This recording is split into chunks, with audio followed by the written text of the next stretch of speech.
At my engagement party, my sister Emma stood up during toasts and announced to 40 guests that I was too ugly to find real love, and my fiancé would realize his mistake soon. My fiancé immediately took the microphone and gave a speech about my beauty that left Emma speechless and the room in tears. What happened next changed our family dynamics forever. Before I dive into this story of sisterly cruelty and the most beautiful romantic vindication imaginable, let me know where you're watching from in the comments below. Hit that like button if you've ever had family members attack your appearance or self-worth, and subscribe to True Revenge for more stories of love conquering family negativity. My name is Ashley, I'm 26 years old, and until my engagement party 3 months ago, I believed my older sister Emma when she told me I wasn't beautiful enough to deserve lasting love. This story begins with a lifetime of appearance-based criticism and ends with a speech that proves love sees beauty that others miss. Growing up, Emma and I were often compared by family members, friends, and strangers.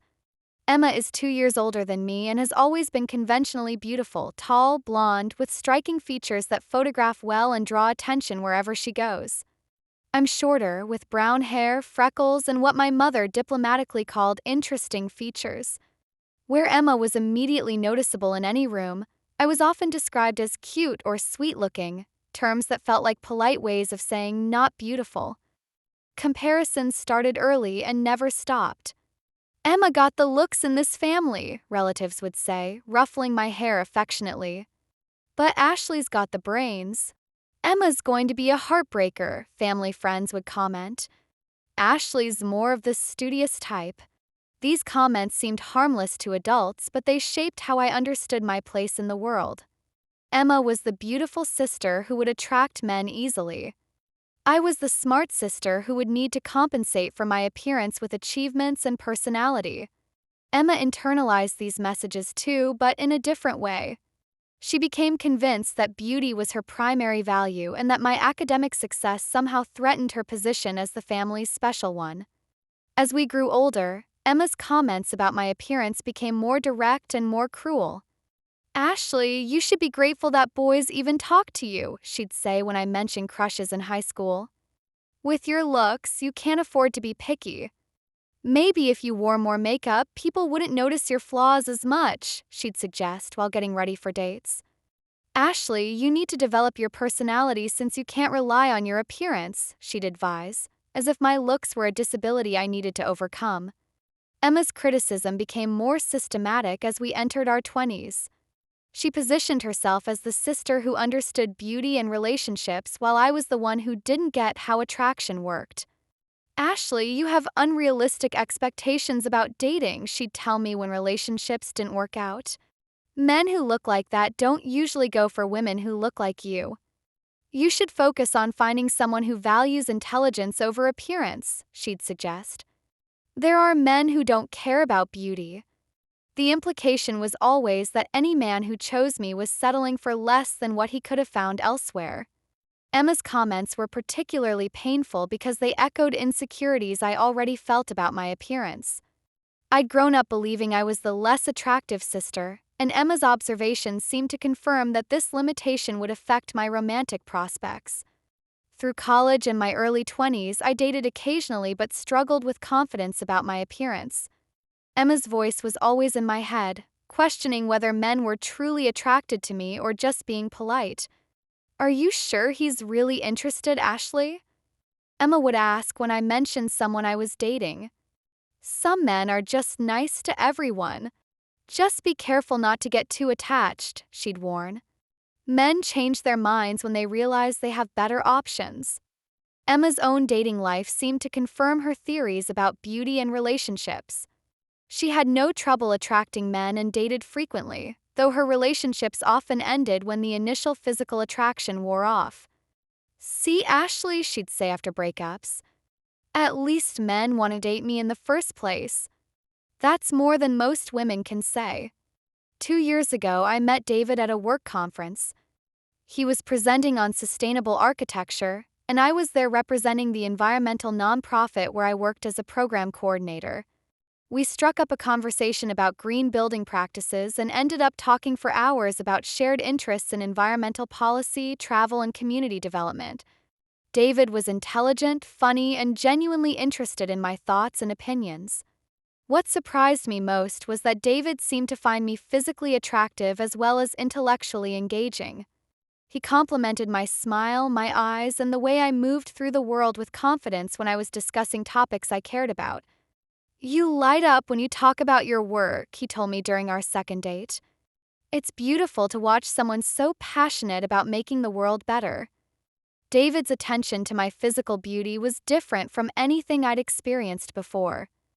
He noticed details about my appearance that I'd never considered attractive: the way my freckles caught sunlight, how my eyes changed color depending on what I wore, the graceful way I gestured when explaining complex ideas. "Your freckles are like a constellation," he said one evening as we watched sunset from his apartment balcony. "I could map them like stars." For the first time in my life, I began to see myself as beautiful through someone else's eyes. David's attraction to me wasn't settling or compromising, it was enthusiastic and specific and focused on qualities that were uniquely mine. When I introduced David to my family 6 months into our relationship, Emma's reaction was immediately skeptical. "He seems nice," she said after our first family dinner together. "But are you sure he's not just using you for something?" "Using me for what?" I asked, confused. "I don't know, career connections, or maybe he's one of those men who dates women who won't threaten them," Emma suggested. "Some guys prefer women who are grateful for attention." Emma's inability to accept that David was genuinely attracted to me became more obvious as our relationship grew serious. "Ashley, I'm just worried you're reading too much into this relationship," she said when I mentioned we were discussing moving in together. "Men like David usually don't stay with women like you long term." "What do you mean, men like David?" I asked. "You know, attractive, successful, confident men. They date women like you for a while, but they eventually want someone who matches their social status." Emma's predictions about David losing interest proved completely wrong.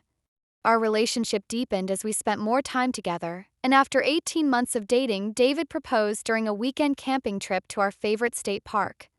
Proposal was perfect, intimate, thoughtful, and focused on our shared love of nature and adventure. David had planned every detail around things he knew were meaningful to me, and his speech about wanting to build a life together was everything I dreamed of hearing. When we announced our engagement to my family, the reactions were mixed. My parents were thrilled and immediately began discussing wedding plans and expressing their happiness about David joining our family. Emma's response was more complicated.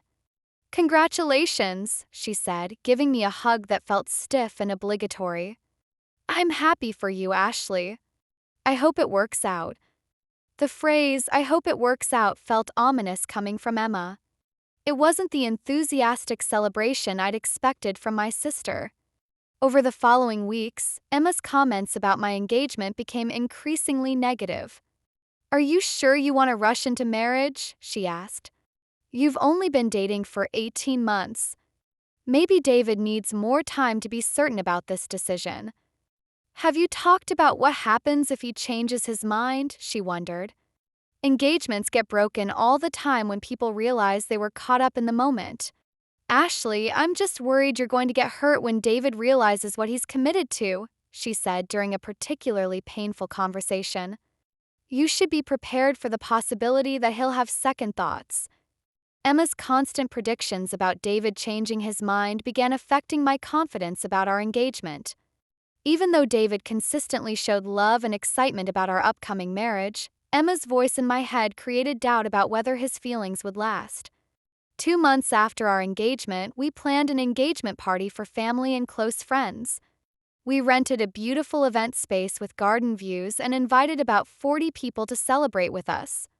Party was everything we'd hoped for: elegant decorations, delicious food, and guests who were genuinely excited about our upcoming marriage. David and I felt surrounded by love and support as people shared stories about our relationship and offered toasts to our future together. The evening was going perfectly until Emma asked for the microphone. "I'd like to say something about Ashley and David," she announced, standing up with her wine glass. I assumed Emma was finally ready to offer the sisterly blessing I'd been hoping for since our engagement announcement. Ashley has always been my younger sister, and I've watched her grow up hoping she'd find someone who could see past her limitations, Emma began. The room fell quiet as guests realized Emma's toast was taking an unexpected direction. Ashley has never been the type of woman who attracts men easily, Emma continued. She's always struggled with her appearance and had to work harder than most women to find romantic interest. I felt my face burning with humiliation as 40 guests listened to Emma catalog my supposed romantic shortcomings at my own engagement party. I've been worried about this engagement because Ashley is too ugly to find real love, Emma declared, her voice carrying clearly through the room. Men like David don't usually stay with women who look like Ashley. The room was completely silent. Guests were staring at Emma in shock while I sat frozen in my chair. David seems nice now, but he's going to realize his mistakes soon, Emma concluded. When he does, Ashley's going to be devastated because she's convinced herself that someone like him could actually love someone like her. Emma raised her wine glass as if concluding a normal celebratory toast, apparently unaware that she had just delivered one of the cruelest speeches anyone had ever heard at an engagement party. That's when David stood up. He walked calmly to where Emma was standing and gently took the microphone from her hands. "Thank you, Emma, for giving me this opportunity to clarify something important," David said, his voice steady but carrying an edge that I'd never heard before. He turned to face me, his eyes soft and loving despite the anger I could see beneath the surface. "Ashley, I need everyone in this room to understand why I fell in love with you and why I asked you to marry me." David's voice became stronger as he continued, addressing the room while looking directly at me. "Ashley is the most beautiful woman I have ever known. Not just beautiful, she's stunning in ways that take my breath away every single day." He paused, letting his words sink in while Emma stood nearby looking increasingly uncomfortable. Her freckles are like artwork that changes with every season. Her smile lights up rooms in ways that photographers spend careers trying to capture. Her eyes hold depths of intelligence and kindness that make me want to be a better person. Several guests had tears in their eyes as David continued his defense of my beauty. "But Ashley's physical beauty is just the beginning," David said, his voice growing more passionate. "She moves through the world with a grace that comes from caring deeply about others. She's beautiful when she's fighting for environmental causes she believes in.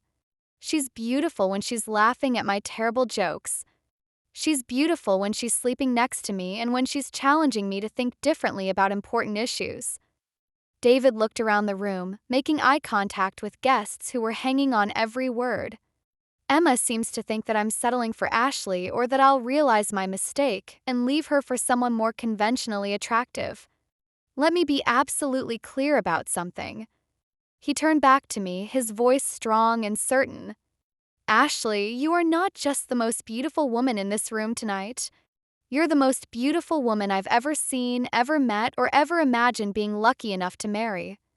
I didn't settle for you. I won the lottery when you agreed to love me back." The room was completely silent except for the sound of several people quietly crying. "Emma, I don't know what experiences made you believe that Ashley isn't beautiful enough to deserve love," David said, addressing my sister directly. "But you're wrong in ways that are honestly difficult for me to comprehend." David took my hand and helped me stand beside him. "Ashley is so beautiful that I sometimes can't believe she chose me. I proposed to her not because I was settling or because I thought I couldn't do better, but because I knew I could never do better. There is no better than Ashley." He looked out at our guests one final time. "I wanted everyone here to understand that this isn't a marriage where I'm doing Ashley a favor by choosing her despite her appearance. This is a marriage where Ashley is doing me the favor of letting someone like me love someone as extraordinary as her." David handed the microphone back to the DJ and sat down beside me, pulling me close while the room erupted in applause that lasted for several minutes. Emma had left during David's speech. Several guests told me later that she'd quietly gathered her things and slipped out while David was defending my beauty.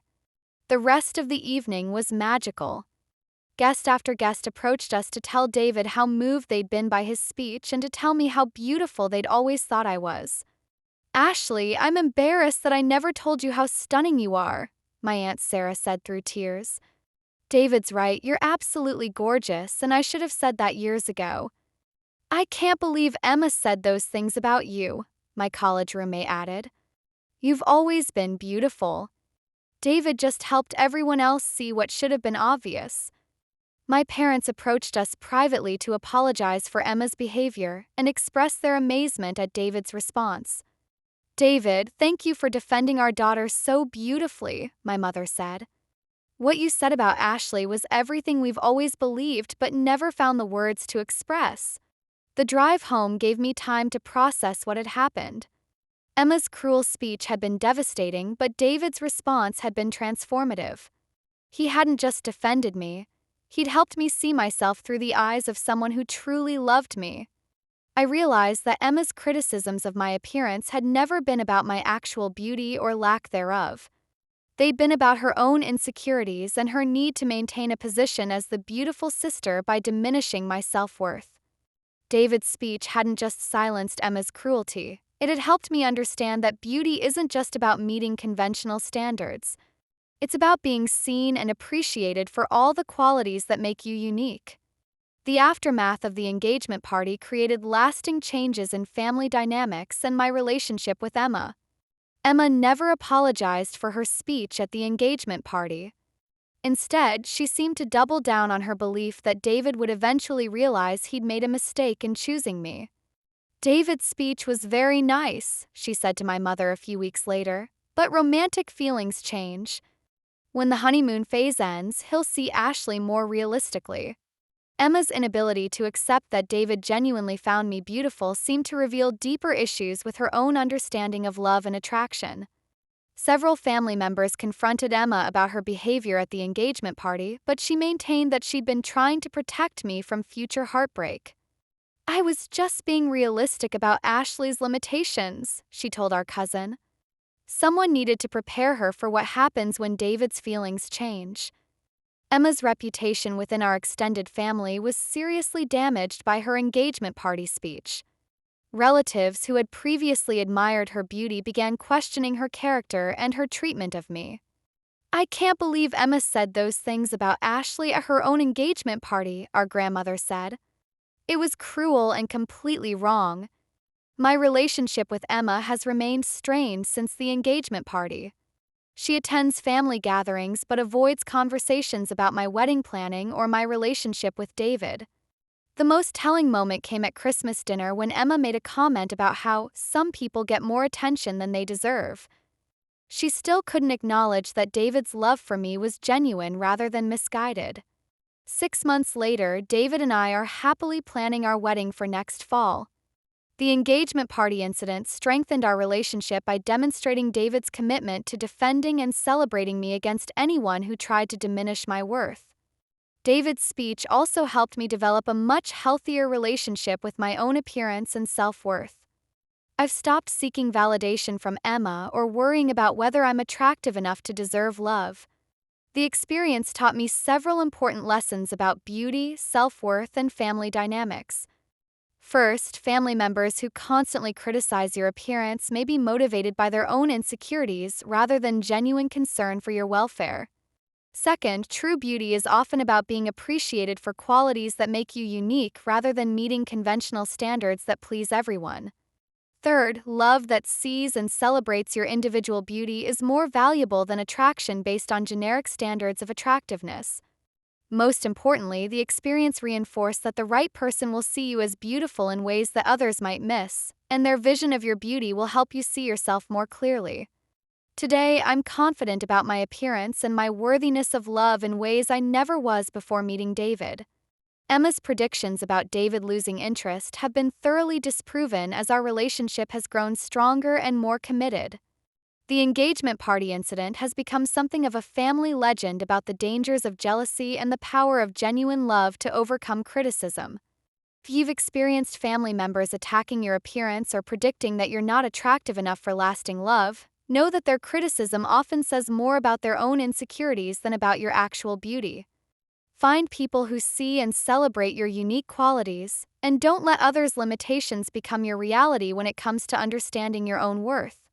If you enjoyed this story of sisterly cruelty and romantic vindication, please give this video a like and subscribe to True Revenge for more stories of love conquering family negativity. Share your own experiences with appearance-based family criticism in the comments below. Have you ever had relatives attack your looks or predict you weren't attractive enough for lasting relationships? Remember that beauty comes in many forms, and the right person will see you as beautiful in ways that matter more than conventional standards or family opinions. Thank you for listening to my story of engagement party vindication and the speech that proved love sees beauty others miss. Sometimes the best response to people who call you too ugly for love is finding someone who thinks you're the most beautiful person in the world.